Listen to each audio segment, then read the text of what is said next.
আমরা ইন্ডিয়ার ভিতরে ঢুকে গেছি, তারপরে পিছন দিক দিয়ে শব্দ হচ্ছিল। এখন আমরা বাইরের খবর বলতে পারবো না। শব্দ পাচ্ছিল না, আমরা গুলির শব্দ এরকম কোনো শব্দ কানে আসেনি, তবে লাঠি দিয়ে ভাঙা ভাঙি চলতেছিল, এরকম একটা অনুভব করলাম।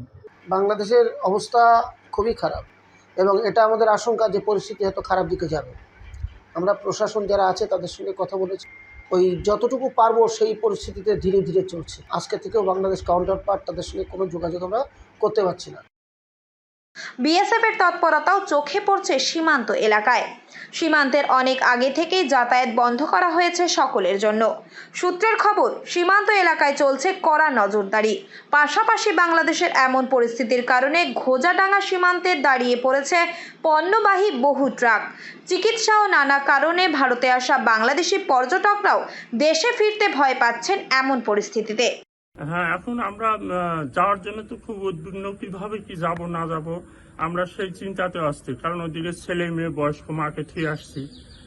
আমরা 30 তারিখে ভারতে আসছে ডাক্তার দেখানো হয়ে গেছে, কিন্তু আমরা এখন যেতে পারছি না। কোথায় থাকবো এখন তো ঠিক নাই, খুব টেনশনের ভিতরে আছি। কোথায়, আমরা তো হোটেলে ছিলাম, ছেড়ে চলে আসছি, এখন আবার যাই হোটেল ভাড়া করতে হবে, কিংবা কোথায় কি থাকবো না থাকবো।